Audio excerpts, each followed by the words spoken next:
Airdricast, avec une équipe complètement déjantée qui traite la musique, le cinéma, la culture et l'actualité au lycée de la Airdrie. Venez nous rejoindre tous les jeudis, bonne ambiance assurée. Hey, salut, c'est Flo. Alors, voici aujourd'hui pour un nouvel épisode de l'Airdricast avec beaucoup de monde. Là, on est combien? On est 1, 2, 3, 4, 5, 6, plus le public, 3, 9. Le public manifesté. Ouais, le public. C'est bon, vous nous avez tué les oreilles. Alors, aujourd'hui, nous allons parler d'une parodie avec Léa. Je sais pas c'est quoi comme parodie. C'est quoi comme parodie? Alors, c'est une parodie sur une chanson de Miley Cyrus. Miley Cyrus, oui.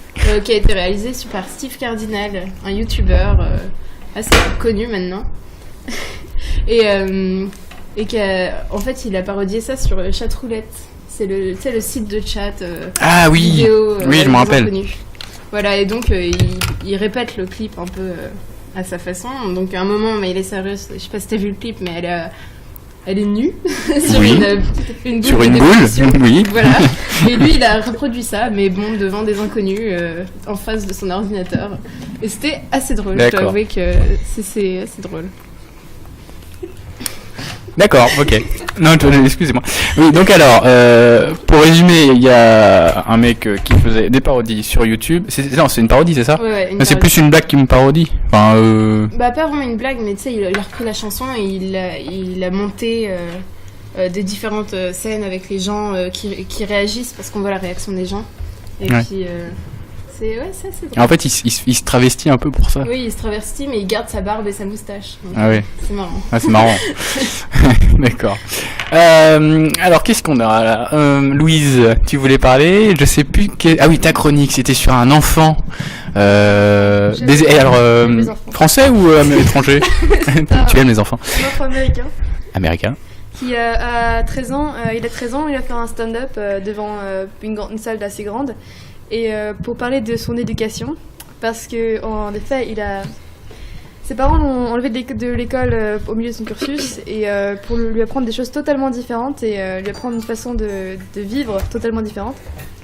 Et du coup, c'est vraiment l'école pour apprendre à vivre et pas apprendre à gagner de l'argent. C'est ce qu'il explique dans son stand-up et c'est juste super passionnant. Et pour un garçon de 13 ans, c'est poignant. Excusez-moi, j'ai fait du bruit avec le micro. D'accord, ok. Excusez-moi. Donc ouais, c'est super intéressant. Ouais, je sais même pas de quoi elle a parlé. J'étais en train de mettre la caméra. D'accord. Alors on a qui après? On a Coralie. Moi, je vais vous parler d'Anna Calvi aujourd'hui. Oh merde, non, excuse-moi Coralie, j'ai loupé. Merci. Elisa, elle était d'accord, ok. Elisa, c'est à toi. Tu vas nous parler de... Donc aujourd'hui, je vais vous parler de la victoire du FC Nantes d'hier. Ah oui. Donc à la Beaujoire. 4-3. Donc il a commencé à 18h45, 18h50 à peu près. Contre l'OGC Nice. Moi, je ne l'ai pas regardé parce que j'étais en entraînement. Mais donc c'était la quart de finale de la Coupe de la Ligue. Et bon, pour moi, il y avait une petite pression pour eux parce que ça faisait 10 ans qu'ils n'ont pas été en demi-finale ou en quart. Donc, ils ont réussi quand même à s'imposer 4-3. Et avec 2 buts de Djordjevic. Ah, le fameux Djordjevic. Non, mais moi je suis fan de Djordjevic. En plus, c'est Nice, ils nous avaient battus en Coupe de France. Et là, on a eu notre revanche même pas 2 semaines après, quoi. 2-3 semaines après, je crois. Je sais plus. On s'est fait éliminer par Nice. On s'est fait éliminer par Nice, mais après on a eu notre revanche sur un Coupe de la Ligue. Voilà. Donc un de Vizcarando et un de Gatpé. Après les autres pour Nice, c'est Digard. Zvitanic, le dernier, je crois. Ouais. Et Kolos, je sais pas quoi. C'est un nom trop bizarre. D'accord. Donc après, ouais, voilà, comme je disais, ça fait 10 ans qu'ils sont pas allés en demi-finale. Donc c'est quand même pas mal de les voir maintenant en demi-finale. Et en plus, la demi-finale qui va se jouer entre soit le 4, soit le 5. On n'a pas encore de confirmation. Contre Paris. À domicile. Oui, à domicile. Ouais, là ça va. Donc, il va y avoir du monde. Là. Oui. ça. On va les soutenir avec tout notre cœur. Et en attendant, on va écouter une musique programmée de, je sais pas comment elle s'appelle, ni de quel chanteur. Ça va être la surprise. Allez, on revient après.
Et nous revoilà ici à l'arrière des castes.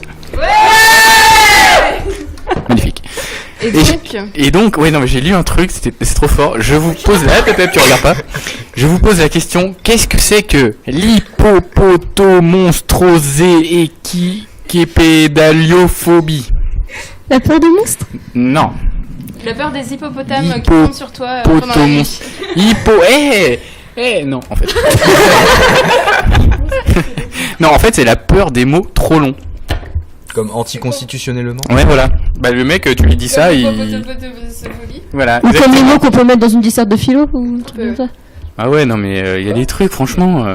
Ah merde, attends, je l'avais. Et c'est pas un peu la phobie de tous les élèves de S?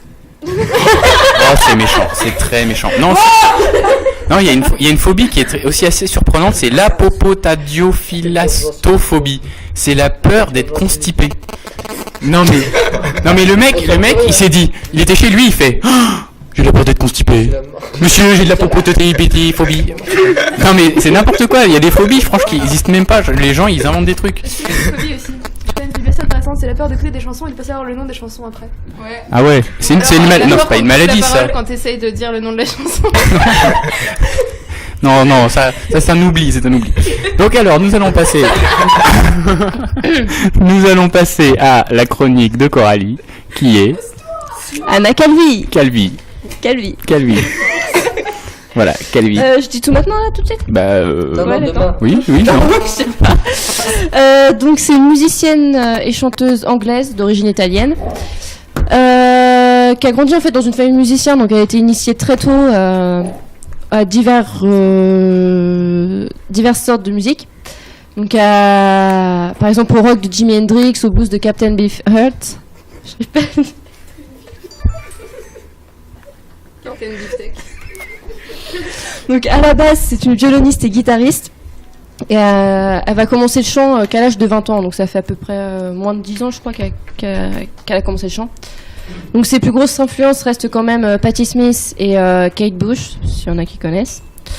Ça a été brièvement la chanteuse et la guitariste du groupe Shape Hotel entre 2006 et 2008.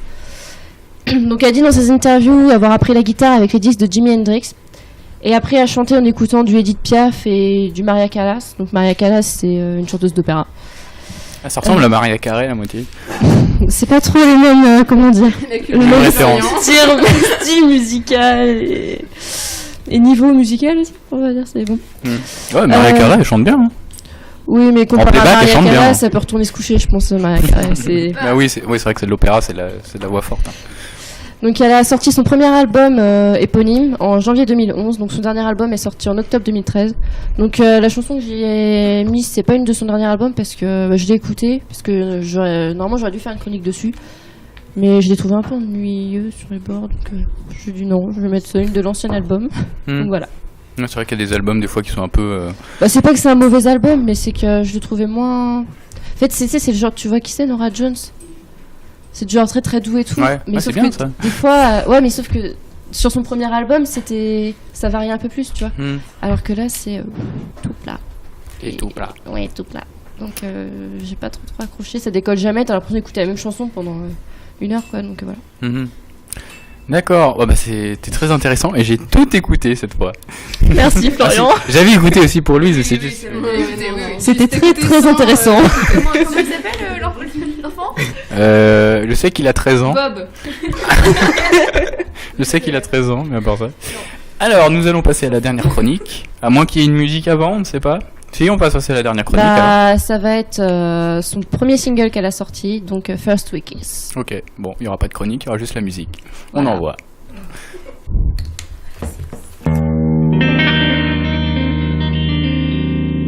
My heart beats against the wardrobe. I hear the closing door. Beats against the window. Tell me how long, tell me how long. I feel it come from nowhere, taking over me. Feel it come from nowhere, tell me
très belle. Qui a fait ce bruit? Très belle musique. Moi, j'adore. Hein. Je disais tout à l'heure, on dirait Adèle. Alors, nous avons la dernière chronique qui est sur les restos du cœur. Qu'est-ce que j'ai dit encore? Il y a un truc qui va pas? Tout le monde est en train de se marrer. Ok, bon, on va passer directement à la chronique. Sur les restos du cœur. Voilà. Je crois qu'on va pas y arriver. Il y a le public qui est en train de se tordre de rire là. Ils en peuvent plus. C'est bon? Bon, allez. L'histoire a commencé avec l'arrivée de Coluche dans ma loge. Salut, il nous faudrait une chanson pour les restos du cœur. Un truc qui cartonne. Toi, tu sais faire. Quand? La semaine prochaine. Tout était déjà là. La force de Coluche, la force de l'idée, la séduction des deux, et l'impossible qui se fait. Pause dramatique. Et tout est encore là, intact, sauf lui. C'était un Inébranlable. Non, pardon, excuse-moi. Oui, tu me coupes un peu en plein. Bref, c'était un témoignage de Jean-Jacques Goldman. Bon, pour cette petite ouverture. Place maintenant un petit peu d'histoire côté création de cette organisation que beaucoup de monde connaît quand même, organisation publique. Donc les Enfoirés. Alors il faut savoir que le 26 septembre 1985, c'est Coluche qui a lancé l'idée de créer les Enfoirés sur Europe 1, voilà. C'est ainsi qu'avec les interprètes de la chanson des restos, Coluche forme la première bande d'Enfoirés avec Jean-Jacques Goldman, Yves Montand.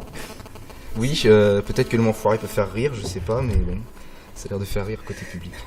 Donc Jean-Jacques Goldman, je disais Yves Montand, Nathalie Baye, Michel Platini, Michel Drucker et Catherine Deneuve, donc les premiers. Grâce à l'image de Coluche et de tous ses potes, les restos du cœur vont pouvoir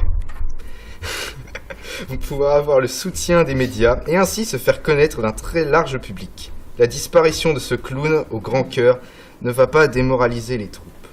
En décembre 86, les artistes se retrouvent sur le plateau d'une émission de télévision dédiée au resto, à l'appel de Véronique Colucci, la femme de l'humoriste. Et ils recommencent en 87 et 88, etc. Maintenant, place aux tournées et aux concerts. Souhaitant aller un peu plus loin, dans leur soutien à l'action des restos, 5 Enfoirés décident de partir en tournée dans cette grande ville et de reverser l'ensemble des bénéfices à l'association. Jean-Jacques Goldman, Michel Sardou, Johnny Hallyday, Véronique Sanson et Eddie Mitchell, accompagnés de Michael Jones, sillonnant ainsi la France durant l'hiver 1989 et 90. Peut-être que vos parents ont assisté à ce concert, je sais pas, non? Non, je ne crois pas, non. Peut-être regarder la télé, ça a été enregistré, non? Je ne crois pas, non. Non. Peut-être voir sur YouTube, il me semble avoir vu un truc là-dessus. D'accord. Peut-être. Une soirée des Enfoirés a lieu ensuite... je reprends parce que... Une soirée des Enfoirés a lieu ensuite tous les ans, avec un nombre croissant de célébrités de tous horizons. 2000 et 2001 marquent le retour des tournées afin d'aller au devant du public provincial. Sur 2 ans, une vingtaine de concerts se déroulent dans 18 villes différentes. Les Enfoirés se retrouvent donc avec plaisir, se donnent à fond pour ces soirées qui sont très réelles et qui sont dignes de succès. Je tiens à préciser qu'il y a plus de 150 artistes quand même que l'on retrouve tous les ans à la télé, pardon. Voilà. Et Jean-Jacques Goldman y est toujours, hein, Jean-Jacques depuis Goldman, le début. Hein. Il y est toujours depuis le début. Et c'est le seul ou il y en a d'autres, je crois? Bah, il y en a d'autres, Ouais. Qui sont depuis le début, hein. Qui sont depuis le début, je sais pas si... Je connais que Jean-Jacques Goldman. Bah, sur les 6 que j'ai cités, j'avais dit Jean-Jacques Goldman, Yves Montand, Nathalie Baye, Michel Platini, Michel Drucker et Catherine Deneuve. Je ne pense pas que les autres... Non, je ne crois pas, non. Ils ont dû quitter... Ils sont trop vieux. Je pense aussi. Ou même morts, on sait pas trop. Drucker, il est pas mort. Drucker, mais pas loin, pas loin. Hein. Pas loin, Il est plus proche de la sortie que de l'entrée quand même. Hein. Ouais, quand même, ouais, c'est vrai que il se fait assez vieux. Chaque année, l'événement représente environ 15% des recettes de l'association. Les salles de spectacle sont toujours pleines et l'audience de l'émission bat tous les records. Et ouais, cela donne naissance à des disques dont les scores sont parmi les plus forts. Malheureusement, j'avais vu, je sais pas si... Bon, j'avais vu en tout cas un article dans l'Express où il y avait un dessin comique de Plantu qui me montrait par rapport au Resto du Cœur l'augmentation de chômage. Donc c'était un dessin humoristique mais qui est assez que moi personnellement je trouve assez dommage, parce que bon, ça veut quand même dire qu'en France il y a de plus en plus de chômeurs, c'est dommage, c'est triste. Il y a, je crois, 10% de la population active qui est chômeur, à peu près. Ce qui est assez énorme. C'est quand même beaucoup, hein. C'est énorme. Voilà. Et bien sûr, Coluche est présent lors de chacune de ces soirées, donc dans les concerts qui sont diffusés sur TF1. Je t'arrête juste, Coluche il est mort. Non mais j'y viens juste après. Dans les cœurs, d'accord. Dans les cœurs de tous les participants et en photo au-dessus de la scène pour soutenir toute sa bande d'enfoirés. Parce que vous savez tous très bien qu'à la fin de chaque concert des enfoirés, il y a bien la chanson. Ouais, il y a la chanson.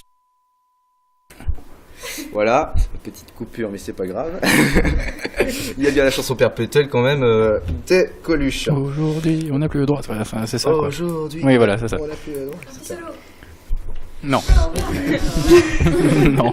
Je termine juste par dire que cette année, les concerts des enfoirés de 2014 se dérouleront à Strasbourg et commencent à partir d'aujourd'hui le mercredi 15 janvier 2014 à partir de 20h et s'achèveront après 7 concerts le lundi 20 janvier 2014.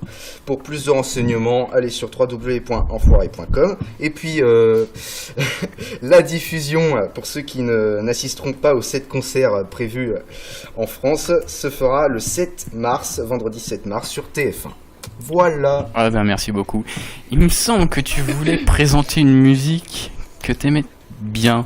C'est une compo en fait, voilà. C'est une compo. Ben on va l'écouter tout de suite. On va voir on va voir le public ce qu'ils en pensent. Alors, on va la lancer tout de suite. Très bien.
très original, franchement.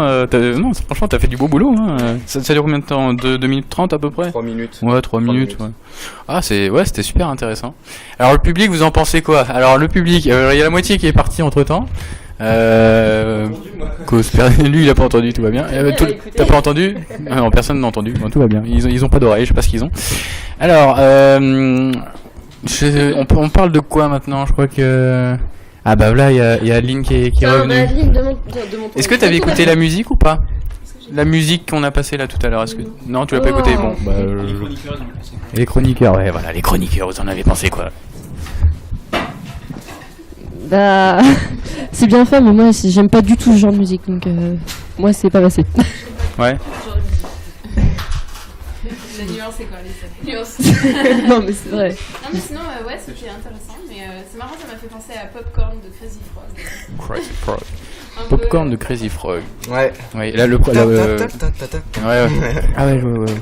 D'accord, ok. Ah ouais. Et faut que je vous raconte un truc. Ouais, attention. Oh mon dieu. Il y a un chanteur d'opéra qui s'appelle Amaury Vassili, tu sais, il doit avoir, je sais pas, 25 ans. Il a une voix absolument superbe. Je sais pas si vous avez déjà entendu. Des fois sur YouTube, on le voit, il fait des trucs impressionnants pour son âge, hein, parce que normalement c'est des ténors qui ont, je sais pas, 40 ou 50, 100 ans. Voilà, des vieux, exactement. C'est pas le mec qui a, je sais plus comment on appelle ça, qui a une contrevoix entre guillemets, qui fait de l'opéra, mais où? Non, je sais pas. En ténor. C'est un peu les castrés, non? Les castrats.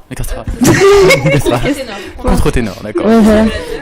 Non, Qui fait un plus une voix de femme, c'est pas lui? Parce qu'il y en avait un super jeune aussi qui faisait, mais vraiment, à l'écouter, tu croirais à une chanteuse d'opéra. C'est Mika? Non. Non, eh ben, j'ai lu. Aucune critique de Mika, s'il vous Non, plaît. bah, j'ai lu un article, Amaury Vassili, il a été arrêté pour détention du stupéfiant et usage de stupéfiants. Comme Justin Bieber. Eh bah, Comme tiens. Justin Bieber. Et il était. Justin Bieber. Justin Bieber. J'ai dit Justin? T'as dit Justine. Justine, bah oui, Justine Bieber, bah oui. Bah, Bon, c'est- pour moi, c'est une fille. C'est la alors, copine de Justin. Oui, voilà, exactement. Ou sa sœur, je sais pas, ils font des trucs. Ah, c'est dégueulasse. Alors, qu'est-ce qu'on a après? On peut finir là-dessus, sur Amaury Vassili, hein. Donc voilà, le mot de la fin pour Léa. Ok, bon, alors c'était l'ARDcast. On revient la semaine prochaine et à bientôt. À bientôt. FHI. Avec une équipe complètement déjantée qui traite la musique, le cinéma, la culture et l'actualité au lycée de la Herderie. Venez nous rejoindre tous les jeudis, bonne ambiance assurée.